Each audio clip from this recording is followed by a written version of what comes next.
दोस्तों आखिर कौन नहीं जानता सहारनपुर का वो गांगनौली गांव जिसमें अभी गत दिनों पहले हुए थे ट्रिपल मर्डर। दोस्तों आखिर उस गांव पे ऐसी क्या फिर से आन पड़ी है जो उस गांव में फिर से मच गई है तबाही। दोस्तों मौलाना है वो क्यों छोड़ के भागा गांगनौली गांव को। दोस्तों बच्चों के पीछे और कौन था साजिशकर था जिसने बताई थी मारने की टेक्निक। आखिर बच्चों को किसने दिया था इतना दिमाग कि आप कर दो ऐसा खेल। दोस्तों मौलाना इब्राहिम का साला आखिर क्यों लगा रहा है मौलाना पे ही इल्जाम। उसने क्यों जाकर के एक बार फिर कोर्ट में कर दी है याचिका दायर। दोस्तों क्या मौलाना के साले को नहीं था पुलिस पे विश्वास। क्यों लगता था उनको कि पुलिस है जो कर रही है दबाव में काम। ये बहुत सारे सवालात हैं जो आजकल हमारे व्यूवर को जो परेशान कर रहे हैं। तो दोस्तों इसके लिए हम पहुंचते हैं मौलाना के पैतृक गांव में और वहां करते हैं इस पूरी जानकारी जुटाते हैं और फिर आप लोगों के सामने हम खोल देते हैं एक के बाद एक सारी गुत्थियां। अस्सलाम वालेकुम दोस्तों, मैं हूं आपके साथ में इंसाफ खान और आप देख रहे हैं हमारा यूट्यूब चैनल इंसाफ डीलर स्टोरी। दोस्तों वीडियो चालू करने से पहले हमारा आप लोगों से एक छोटा सा अनुरोध रहेगा कि आप हमारे चैनल को जो सब्सक्राइब कर लीजिए, वीडियो के अंत तक बने रहें। दोस्तों जो मौलाना इब्राहिम का साला है असरार अहमद, उन्होंने जो हाई कोर्ट में जाकर के एक बार फिर से केस को जो रीओपन करा दिया है। उन्होंने कहा है कि मुझे नहीं है सहारनपुर की पुलिस पे जो इतना विश्वास। उन्होंने कहा है कि इस केस की जो सीबीआई जांच होनी चाहिए और इसके पीछे का जो साजिश करता है वो निकल के आना चाहिए। जो मौलाना इब्राहिम के जो साले हैं उनको लगता है कि कहीं ना कहीं इसमें जो मौलाना इब्राहिम है इसका हाथ निकलेगा। दोस्तों लेकिन सहारनपुर का पुलिस होती है, उन्होंने जो एक के बाद एक गुत्थी सुलझाई थी वो ऐसा नहीं है कि उन्होंने आए और किसी को भी अरेस्ट करके चल दिए। बहुत ही बारीकी से उन्होंने जो जांच की और सीसीटीवी फुटेज के आधार पे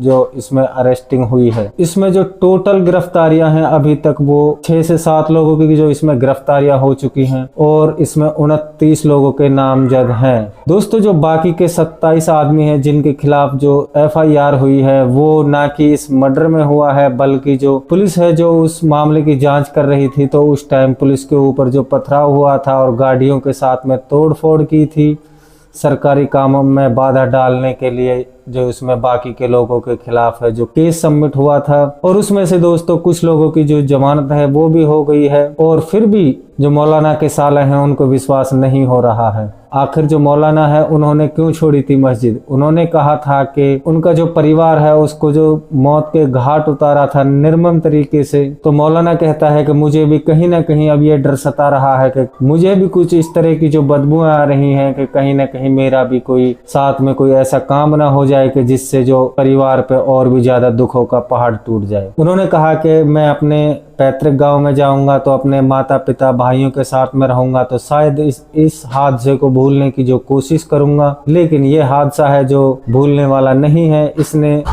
पूरे उत्तर प्रदेश ही नहीं बल्कि पूरे भारत में इसकी जो चीख पुकारे थी वो सुनाई देती थी। क्योंकि दोस्तों इस तरह से तीन एक ही परिवार के सदस्यों की निर्मम तरीके से हत्या हो जाना अपने आप में एक बहुत बड़ी बात है। आखिर उस मौलाना की क्या गलती थी इसमें। जो कातिल थे उनके माता पिता से जाके जो बात करती है हमारी टीम, तो जो बड़ा वाला होता है उसके जो माता पिता होते हैं उन्होंने कहा है कि हम कहते हैं कि जो भी इसमें कातिल है उसको कड़ी से कड़ी सजा दी जाए और उन्होंने उसकी जो केस पैरवी है उससे भी करने से मना कर दिया। यानी कि उनको अपने आप से अब घिन होने लगी है। आखिर उनकी जो परवरिश में ऐसी क्या कमी रह गई थी जो उन्होंने इस तरह से कैसे जो बदला लिया है वो बहुत ही एक शर्मसार तरह की परवरिश को जो दर्शाता है। लेकिन जो दूसरा लड़का है उनका पिता है जो कि एक दिहाड़ी मजदूर है, उन्होंने कहा है कि मुझे अपने बच्चे पे इतना विश्वास है कि वो ऐसा कोई भी गलत कदम नहीं उठा सकता है। उन्होंने आज तक किसी दूसरे बच्चे से लड़ाई झगड़ा तक नहीं किया है और जबकि ये तो एक 3 मौतें हैं, इनको आखिर वो किस तरीके से अंजाम दे सकता है। हमें इस चीज का विश्वास नहीं हो रहा है। हम इसको लेकर के जो आग्रह करते हैं कि इसकी जो CBI जांच कराई जाए, इनके पीछे जो एक बड़ा चेहरा छुपा है उसको बेनकाब किया जाए। लेकिन पुलिस ने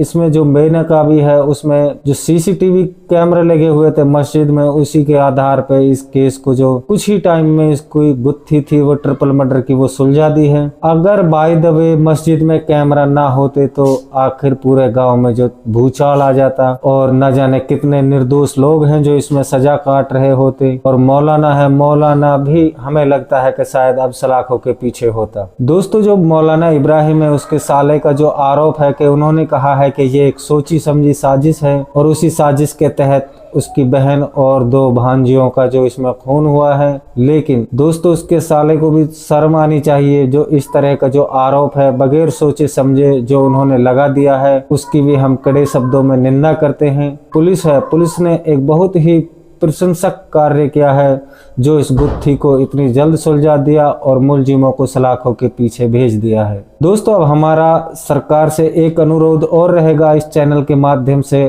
कि मौलाना है उनको एक सरकारी नौकरी दी जाए। उस नौकरी की वजह से उनका जो दिल है वो बट जाएगा और उसके लिए कुछ सहायता राशि भी मुहैया कराई जाए। जिस तरीके से उस पर दुखों का पहाड़ टूटा है उसको झेलना कम दिले इंसान या बुज़दिल इंसान के बस की नहीं है। दोस्तों हम मौलाना के हर संभव साथ हैं। अगर उनको किसी भी चीज की जो सहायता की जरूरत बनेगी तो हमारा जो सर्व समाज है वो मौलाना के साथ में अटल खड़ा है। दोस्तों अब देखना यह होगा क्या मौलाना है जो इस केस को कितनी मजबूती के साथ में लड़ते हैं और मुलजिमों को कहां तक सजा दिलाने में जो सफलता हासिल कर पाएंगे, या फिर दोस्तों कातिलों के माता पिता से समझौता करके या फिर अपना केस को वापस लेंगे। ये भी दोस्तों इस केस का एक बहुत ही तथ्य रहस्य होगा। ऐसा ना हो कि दोस्तों मौलाना किसी के दबाव में करके इस केस को वापस ले लें। और उनका साला है दोस्तों, उनके साले को भी इस चीज को हम अपने चैनल के माध्यम से जो आग्रह करेंगे कि मुलजिमों को जो कड़ी से कड़ी सजा दिलवाएं और ना कि इस तरह की जो बगैर सबूतों वाली जो रचनाएं हैं वो ना रचे। मौलाना के साथ में एकजुट होकर के इस केस को लड़ना है उनको भी, और जो असली कातिल हैं उन्हीं को दोस्तों जेल में भेजना, ना कि किसी निर्दोष इंसान को दोस्तों इस केस से फंसाने की कोशिश करना है। जैसा कि मौलाना इब्राहिम के साले हैं वो उनका समझ है वो हमारी समझ से परे है। तो दोस्तों जो पोस्टमार्टम रिपोर्ट में खुलासा हुआ है उसमें यही हुआ है कि पहले उनके सर पे जो हथौड़े से वार हुआ था, उसके बाद में उसके जो चाकुओं से उनकी गोद गोद करके जो निर्मम तरीके से जो हत्या कर दी गई थी। दोस्तों अब देखना यह होगा कि आखिर मुजरिमों को कितनी सख्त सजा होगी।